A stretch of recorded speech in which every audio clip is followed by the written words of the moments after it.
Salute, folks. It's your boy, the insurance junkie, your fiduciary fella, the all-star advisor Alonzo Hall, your social media insurance bro, back again today to whap and tap on your head with another ADH Wealth Solution article. Today, we're going to be looking at the chairman and CEO of the SEC, or Securities Exchange Commission, Paul Atkins. We're going to look at an article from, well, a few different articles.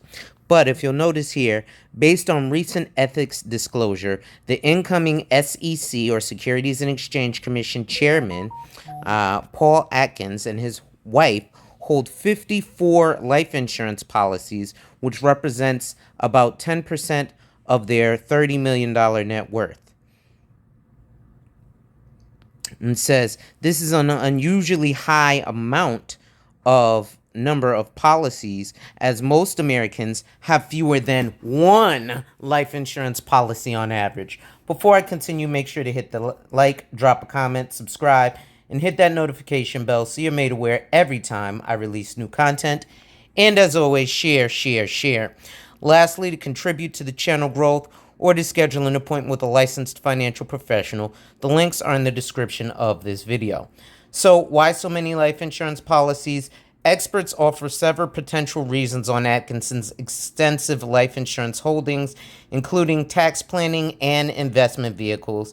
Each of Atkinson's 54 policies are whole life or universal life policies, which combine a savings account with a death payout and offer tax-deferred interest. Some experts suggest that for high earners who have exhausted traditional retirement savings options, these policies can be used to circumvent taxes as an investment vehicle. Diversification, life settlements, estate planning, and work-related. Okay?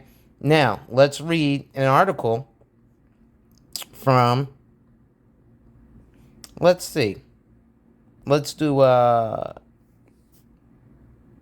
his net worth is $300 million, so $30 million is at least the life insurance policies. Right? Now, remember, ladies and gentlemen, I told you the wealthy insure one life at least 7 times. Before I go to this article, though, let's do something. Hold on. We'll open this in Chrome. And then we'll do this. Because, again, Senator Ron Wyden against PPLI, private placement life insurance.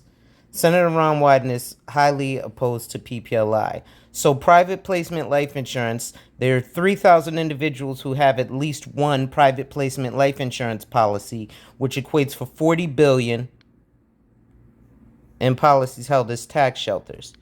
So let's go back to the article. And let's see here. Incoming chair, SEC, Securities and Exchange Commission chair, Paul Atkins, and his wife have 54 life insurance policies. Why? Paul Atkins, President Donald Trump's nominee to chair the Securities and Exchange Commission, is a financial omnivore. He has equity in Chinese tech giant Alibaba, holdings in crypto companies, and stakes in venture capital firms. And he also owns a bulging portfolio of life insurance policies, 54 to be exact, which he holds with his wife and family. That's according to a recent ethics disclosure, which must be completed by agency heads. Atkins will likely be confirmed as the Securities and Exchange Commission's chair this week. Members of Congress and other high-level officials. To put the Atkins family's life insurance policies in context, in 2023, there were just under 260 million active policies in the United States, according to the American Council of Life Insurers, fewer than one on average for every American adult. Meanwhile, the 54 life insurance policies represent almost 10% of Atkinson's net worth, which Bloomberg estimates to be at least $327 million. So this guy has a minimum of $30 million of life insurance contracts. And that's probably not the death benefit, because the death benefit would cover his $327 million worth of assets or net worth, right? Therefore, it's likely, well, also the life insurance is added to his net worth, but it's likely that he's got a bigger face amount, and those amounts that they're talking about, 10% of his net worth, is just the cash value in the policies.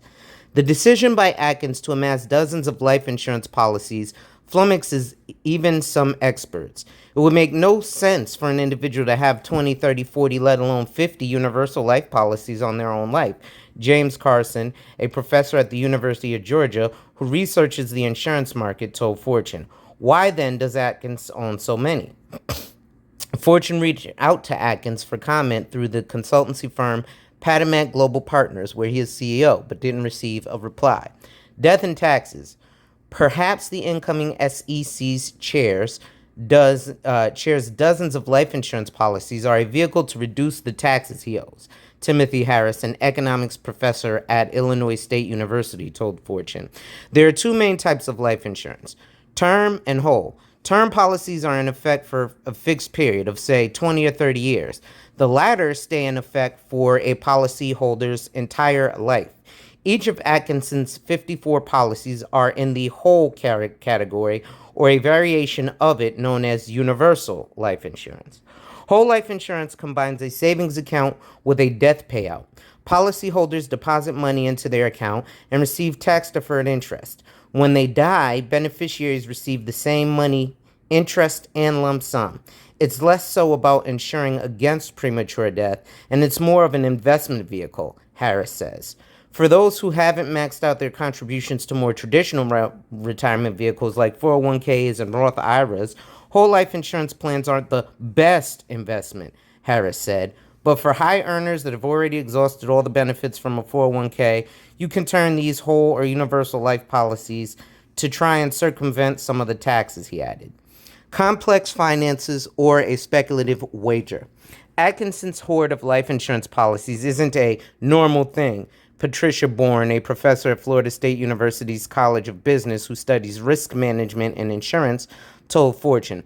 But there may be an explanation beyond taxes, she said. The incoming SEC chair's finances are complex.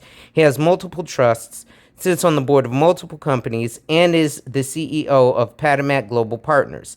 Companies often grant employees or board members life insurance policies, she said, and it would make sense to have policies written specifically to pay each of those trusts, she added. But Carson, the University of Georgia professor, believes the dozens of policies reflect something else, a decision by Atkins to purchase the life insurance of others. Such transactions are not uncommon. In some cases, a policyholder may decide the premiums are too expensive or that they no longer need them to provide for loved ones. Those who want to dump their life insurance can sell it back to the company that issued it for a surrender value or a buyback price. So that's what people are talking about when they tell you that whole life keeps your money. They don't keep your money. You are paying for the option to cancel and get some money back, and the money grows, and you have tax-free, unfettered access to it at any point. But no, you're not getting duped out of your money. Policy sellers can, though, choose to sell to a third party that offers more than the original issuers. In these cases, the third party will continue to pay the policy's premiums, and if the original seller were to die, receive the windfall. Those who buy another's life insurance policy are betting on a person's life. Will that person die soon enough to make the short-term pain of monthly or annual fees worth it? Carson is convinced this is why Atkins has 54 life insurance policies. This guy clearly likes to have a big pool of varied investments, he said, and I think these are investments. He pointed to the variety of issuers on Atkinson's disclosure document as well as the variation in the value of life insurance policies. Some are worth north of $1 million, and others lie between $1,000 and $15,000. Atkins is currently in front of the Senate in a confirmation hearing on Thursday. He plans to divest, or has already divested, a large portion of his holdings, but not his life insurance policies, according to an ethics agreement. So, ladies and gentlemen, you see here what the ultra wealthy are doing, right? They're not playing games. This is the head of the Securities and Exchange Commission. So that's going to be it for today, folks. Wipe ass. Work in progress every day and see success. And wash ass. Work at something hard and see success. And remember, ladies and gentlemen, when people challenge you, they don't challenge you to challenge you, but they challenge you to challenge you. Accept the challenge. Salute.